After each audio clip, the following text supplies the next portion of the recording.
افسوس بائیں ہاتھ والے کیا ہی عذاب میں ہوں گے، یعنی دوزخ کی لپٹ اور کھولتے ہوئے پانی میں، اور سیاہ دھوئیں کے سائے میں جو نہ ٹھنڈا ہوگا اور نہ خوشنما۔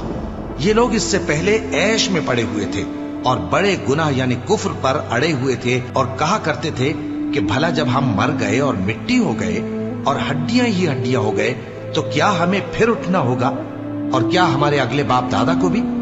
کہہ دو کہ بے شک پہلے اور بعد والے سب ایک روز مقرر کے وقت پر جمع کیے جائیں گے۔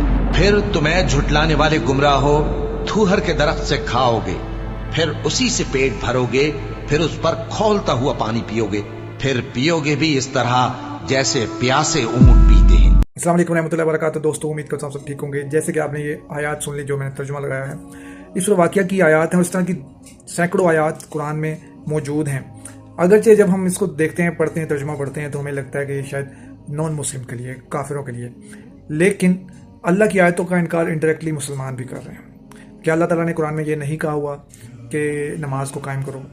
تو کتنے لوگ ہیں جو مسلمان نماز نہیں پڑھتے، جان بوجھ کے ترک کر دیتے ہیں، اور ان کے ہیلے بہانے بڑے ہوتے ہیں کہ جی وہ میرے کپڑے نصاب ہیں، جو میرے وہ جو ہے میں وضو نہیں ہے، یہ ہے، ٹائم نہیں ہے، بس اس طرح کے ہیلے بہانے کرتے ہیں۔ بہرحال انڈائریکٹلی یہ ایک موٹی سی چیز میں بتائی کہ نماز کا انکار کرتے ہیں۔ انڈائریکٹلی ہم لوگ اپنے ماں باپ کی نافرمانی کرتے ہیں، ہم حقوق العباد کا خیال نہیں کرتے۔ یہ سب قرآن میں ہمیں احکامات ملے ہوئے ہیں۔ تو اگر اللہ تعالیٰ ان نافرمانوں کو جو کہ کافر ہیں ان کو سزا دے رہا ہے، تو یہ مسلمان جو نافرمان ہیں ان کو اس سے زیادہ خطرناک سزا دی جائے گی، جو کہ قرآن میں ہی آیا ہے۔ وہ منافقین میں فال کریں گے۔ کیا منافقین والے عمل ہمارے اندر نہیں ہے؟ ہم جب بولتے ہیں جھوٹ بولتے ہیں، کہ ہم جھوٹ نہیں بولتے پاکستان میں چلو میں پاکستان کی بات کرتا ہوں، ایسے تو پوری دنیا بھری پڑی ہے اس سے۔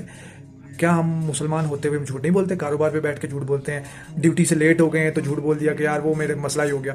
اب گھر والوں کو کوئی کام ہے آپ سے، یا رشتہ داروں میں آپ نے کوئی کام کرنا تو آپ نے جھوٹ بولنا چاہیے وہ میرا کاروبار میں مسئلہ ہے۔ تو مطلب رشتہ داروں سے بھی جھوٹ، باس سے بھی جھوٹ، کمپنی میں بھی جھوٹ، کاروبار کرتے ہوئے بھی جھوٹ۔ تو یہ منافقین میں سے ایک کی نشانی ہے کہ جب بولے گا جھوٹ بولے گا۔ اور کیا ہم گالم گلوچ غصہ نہیں کرتے؟ یہ بھی منافق کی نشانی ہے۔ جب بھی منافق کو غصہ آتا ہے وہ مار دھاڑ گالم گلوچ شروع کر دیتا ہے۔ تو کیا ہم یہ نہیں کرتے؟ کیا ہماری ویڈیوز انجینئر محمد علی مرزا کی ویڈیوز یا ان کے اسٹوڈنٹس کی ویڈیوز کے نیچے کمنٹس میں آ کے لوگ گالیاں نہیں دیتے ہیں؟ تو انڈائریکٹلی ہم لوگ وہی سب کام کر رہے ہیں جو اللہ کی نافرمانی پہ اوپر مبنی ہے، اور ہم بھی انڈائریکٹلی اللہ کی آیات کو، ہم جو ہے اللہ کی آیات کا انکار کریں۔ انا للہ و انا الیہ راجعون۔ یہ بہت دکھ کی بات ہے۔ انفارچونیٹلی ہم لوگ یہ کر رہے ہیں، اور سب سے بڑی انفارچونیٹ چیز یہ ہے کہ ہمیں اس کا احساس بھی نہیں ہو رہا۔ ہم اپنی مستی میں مگن ہے کہ نہیں یار ہم تو مسلمان ہیں، ہم تو کلمہ گو ہیں، ٹھیک ہے، لیکن جب اپنے ایسے گریوان میں جھانکتے ہیں نا تو ہمیں پتہ لگتا ہے کہ ہم نافرمانیاں کریں، ہم نماز بھی چھوڑیں، ہم جھوٹ بھی بول رہے ہیں، ہم حقوق العباد کا خیال بھی نہیں کر رہے۔ ہم حقوق اللہ تو وہی آگے نا کہ ہم نماز بھی پڑھ رہے تو حقوق العباد کا خیال بھی نہیں کر رہے۔ پھر ہم جو ہے اور بہت ساری چیزیں میں گنانا چاہوں تو یہ ویڈیو بہت لمبی ہو جائے گی۔